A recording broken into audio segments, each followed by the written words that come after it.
Over the years, I have encountered a lot of trials and errors in my garden. I have learned to embrace every single moment because I strongly believe the garden is an experimental place.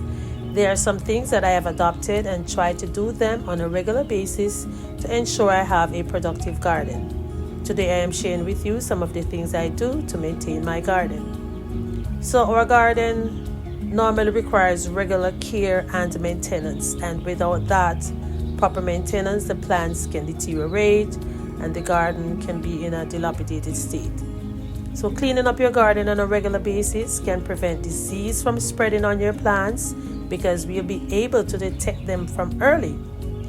Like an effective garden maintenance will provide a lot of things.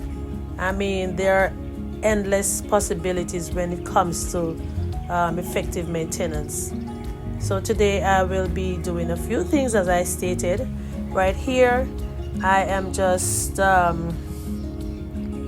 creating these hoops over this newly created area that I built for. It was intentionally for my strawberries, but after giving my strawberry a temporary home, I have decided to plant some other stuff in this area. I believe that I have some beets, some lettuce, and some other stuff. Yes, I think I have some green amaranth as well growing in this area right here. I am pretty sure that if you all come back, you're not going to be surprised if you see the strawberries here in this section. And that is one of the things I love about container garden. It is 100% mobile. You hardly come to my garden and see anything in the same spot. Oh my goodness gracious, I just love container gardening. It comes with a lot of diversity. You can create the things the way you want them. Alright, so I'll be giving you a close-up look on this area right now. This is what it looks like currently. And remember, it might not look the same way when you come back. There it is. I am now heading over to one of my pigeon pea plants that I want to prune. The definition for pruning is when you trim or cut a tree, shrub, or bush. When you do this, you cut away the dead or overgrown branches or stems, especially to increase fruitfulness and growth. This pigeon pea, it has been growing for a little over a year. It is my very first time getting harvest from a pigeon pea plant in a container. So what I am doing now, I am actually cutting it back so it can spring new leaves, get bigger by the time the end of the year comes. By the grace of God, it will give us a better harvest. Look at it now. Pruning this plant actually gives it a new shape. As if you look closer, you can see the new leaves that has already started growing on it. I will be doing the same thing with this plant and another one that I have over in the other garden section. So look at it carefully, and when it is done, you might not be able to recognize it.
Now these are some volunteers, and to me they are nature's gift.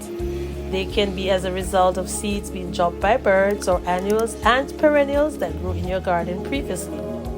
Getting volunteers allows you to spend less on some of the seeds that you want to plant.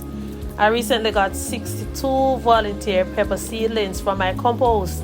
That is like saving almost $8 for 3 packs of seeds if it's not purchased at the dollar store.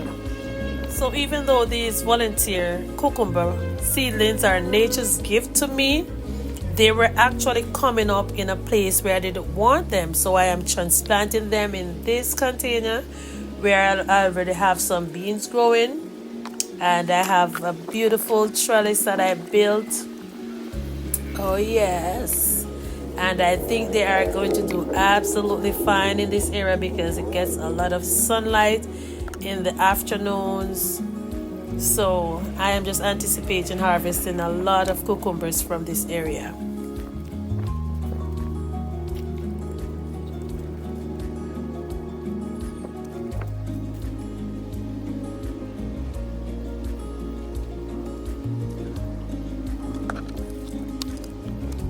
A part of my garden maintenance is to work smart and not hard. So here I have this barrel that I installed with water.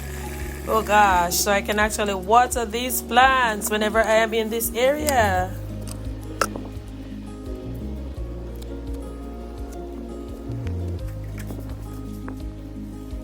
Another part of garden maintenance is removing plants from areas in which you assume they are not going to be doing well. So I just moved this lemon squash and I place it over here.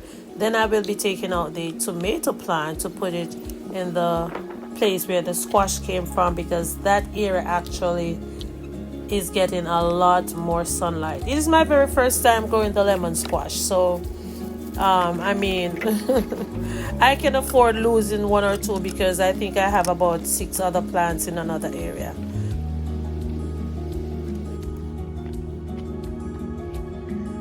I caught the culprit. This is what is eating my tomato plants.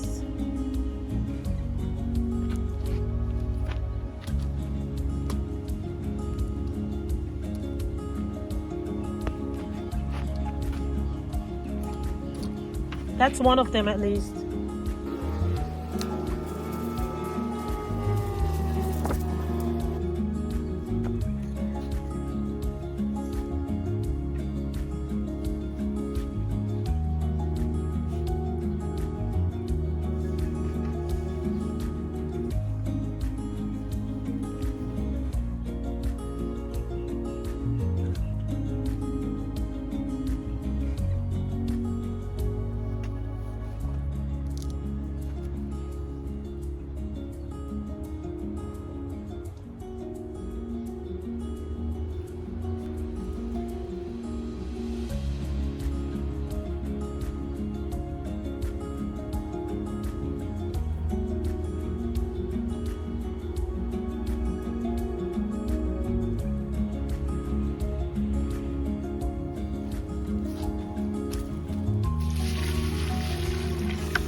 So guys, I should have shown you this. I recently transplanted this tomato plant. It was a volunteer and I just noticed it was putting out some flowers.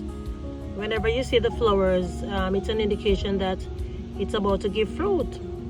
So I just topped it off, nip it right in the top so the plant can actually focus on putting out more leaves, possibly getting bigger like her neighbor right here. I am not going to take these off because this one is a pretty big plant already, so I'm giving this one a chance to get as big as this one. It is now time to talk about weeding. Even though weeding is a labor intensive and is very much time consuming, I enjoy it in a kind of sort of way because whenever I do it, I am getting a partial body workout. Although I get that from basically everything I do in the garden.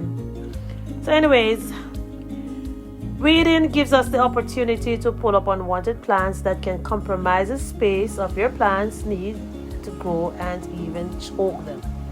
They compete with their plants and will actually rob the plants of nutrients. Some weeds are very invasive, like the mile minute that runs on my fence, and some of them are like parasites, like the mile minute that runs on my fence. You'll pull them up today, and they'll return in a few days or even the next day. Boy, oh boy, I wish some of my plants will grow as fast as these weeds do. So this area is now ready to host whatever is going to be planted in there.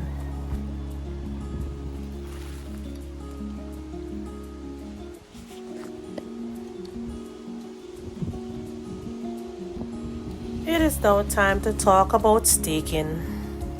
Almost all of the plants we grow in our garden needs a stake. It helps to develop a stronger root system and stems of a plant. So plants that have a weaker stems or heavy leaves, fruits and flowers with big heads, staking can actually stop them from bending over. You have to use clips and something like Velcro, pins, whatever you have, or cords to tie the plants to the stake. If you are going to be hammering the stake in the container or down in the ground, you have to be very careful because you can damage your plants while doing so. Another primary use of staking is to keep the fruits from off the ground. And the deeper the stakes, the better support it actually gives the plant. So ensure that your stake is at a moderate depth, so both the stake and the plant will not fall over in the event of heavy wind. Okay?